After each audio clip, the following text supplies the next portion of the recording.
I got fired over winter break, so I got revenge on the charter school that wronged me. This happened in the early 2010s.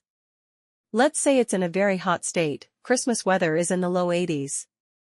I'll give you some background information to explain my state of being at the time, and just how effed up what happened actually was. After my wife, my high school sweetheart and mother of 2 boys, had passed away suddenly at age 22 at the hands of arrogant physicians, a long and totally different story that isn't MC. During my working through college, I found myself in a situation where it was advantageous for me to get my master's degree in education before entering the field of education. I was given the Board of Regents scholarship that was a 4-year scholarship, and I transferred from a community college so it paid through my master's degree. It is known in the field of education, especially in a desert climate for some reason, that getting your master's before working as a teacher is very risky, because if you work for a public school they have to pay you for your master's, and most places won't pay the extra money for someone with no actual teaching experience. Education is like gold in the education system. At least they value themselves.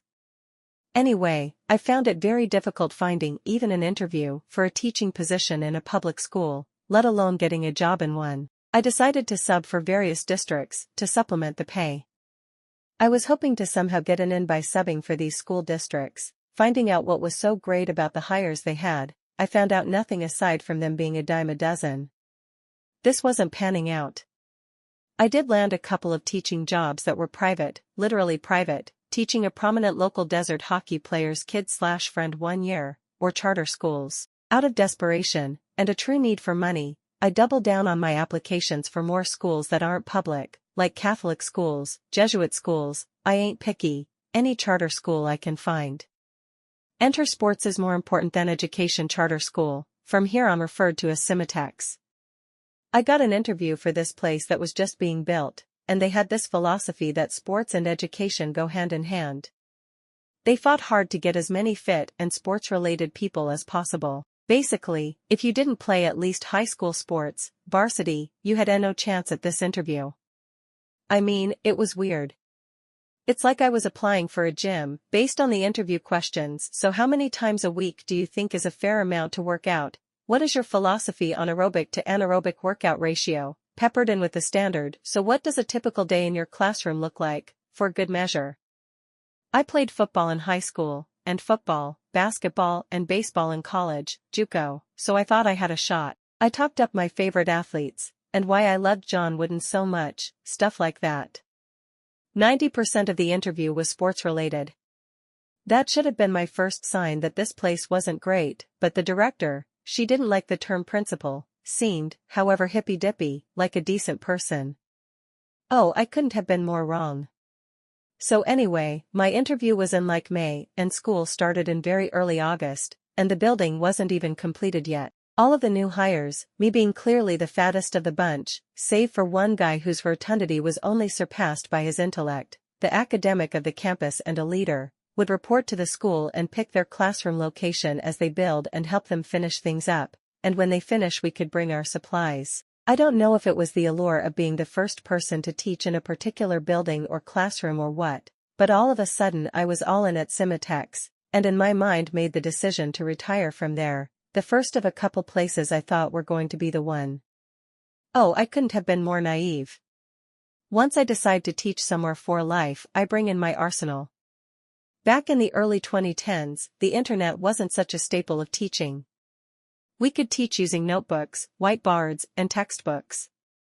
Seriously old school. That being said, my arsenal was the accumulation of all the books, notes, filing cabinets, 6 5-footers, full of materials, supplies, and basically leftover junk from my previous teaching assignments, like Dibel's testers, mismatched and random manipulatives, you name it. Basically, a 6 foot by 6 foot by 12 foot concentrated cube of junk that wouldn't get more than $30 bucks total at a yard sale.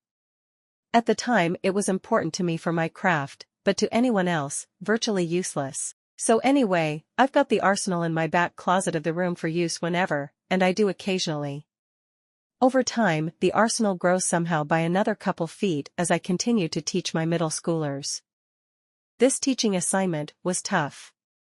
There were about 6 kids in this class that individually warrant being worse than my worst student ever in any other place I've taught.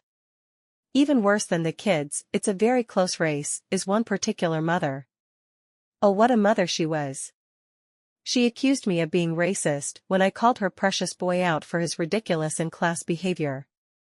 Not that this is a defense in any way, but I'll say it anyway at the risk of sounding like that dude, but I'm biracial, neither of which is the race of the mom or son I presume. Anyway, I'm trying to say I'm genuinely not hating on this kid because of his race.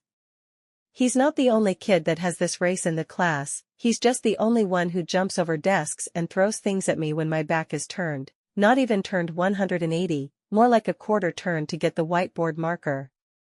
This was tough, because this lady was the lunch lady, who passed out lunch at the top of the hallway with her catering company.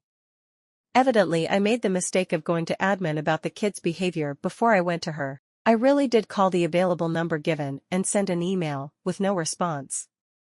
She absolutely hated me, yelled at me and insulted me out loud when I walked by her, to the point I stayed in my classroom until she was off campus.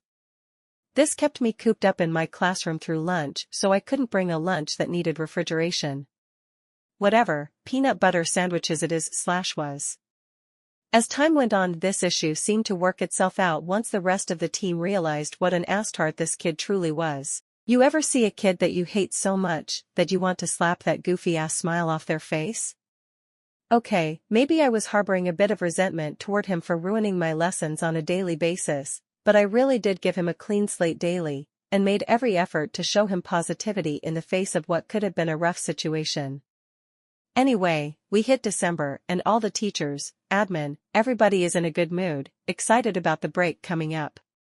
Christmas hits and we are invited to a 3-star restaurant, fancy, by admin. We say our goodbyes, I make sure that I say bye to everyone, and say goodbye back. Enter winter break.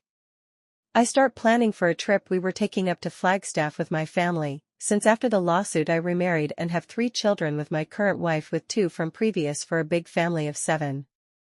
As I'm entering the hotel of where we're staying, I see an email from hippy-dippy from Cimatech. This is like noontime, December 23rd.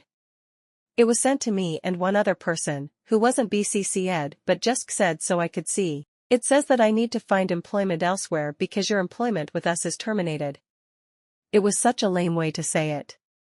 It was such a lame time to do it. Like Christmas Eve? You've got to be kidding me. My trip is now cancelled in spirit, because now I've got to look for a job. Now I've got to contact them and find out what happened. I called her. She said that she doesn't owe me any more explanation. I ask her about picking up my personal belongings, like my 4,500 pounds of personal belongings. She says that, and I kid you not, she said it like this: if I see anything worth salvaging, I'll have it shipped to you. Don't come back on campus. Are you frigging kidding me? Enter the beginning of a revenge that escalates like a domino. More details about what stuff is in my classroom at this point.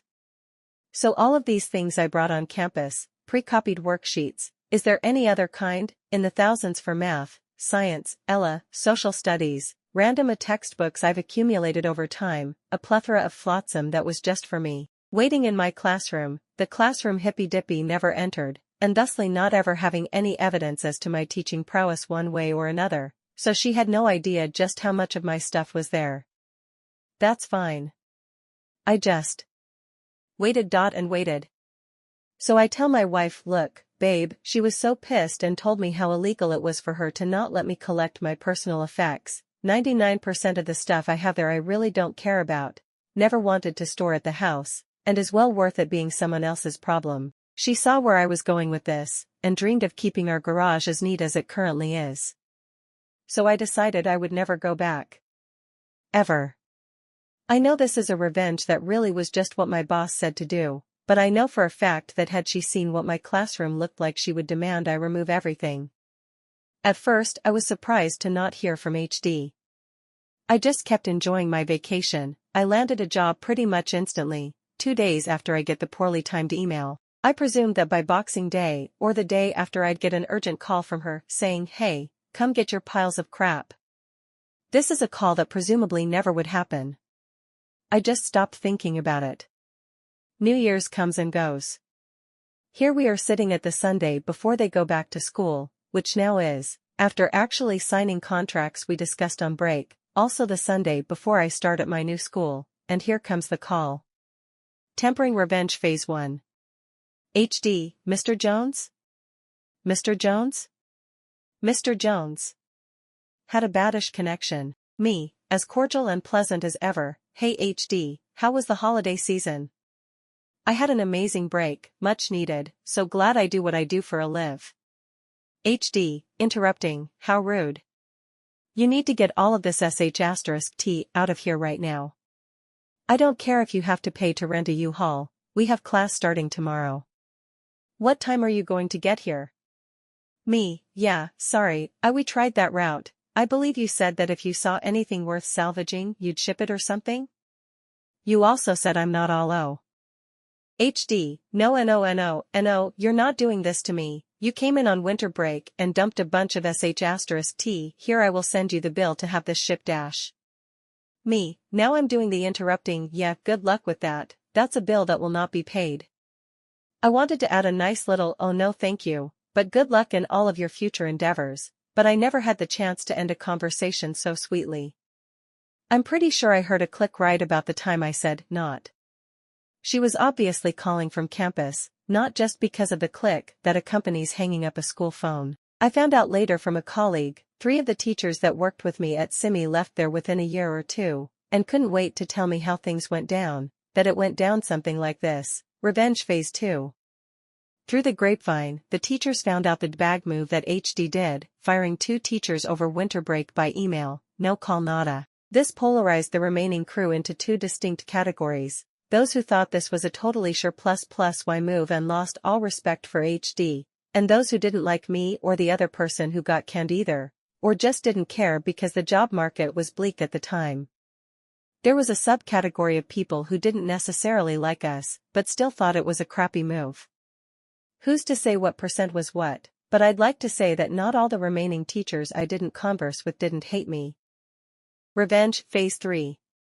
The fallout, evidently HD was shopping around for new teachers in November. None of my colleagues I still talked to swear they had no idea it was to replace me. The other teacher, maybe but they had given them a tour of campus, but not into my classroom. Not until the newly hired teacher came into the class and brought her arsenal of items, all on one dolly and that's it, and asked about moving some of the teacher's old supplies did they realize just how bad it was. HD came in on that Sunday, which she rarely does from what I've heard, and saw the monstrosity that was taking up every available nook and cranny of space in the classroom. She was livid about all of the stuff she had to deal with. The situation caused the new hire to back out of the deal. She heard what happened and how it happened and decided she didn't want to be part of it, presumably.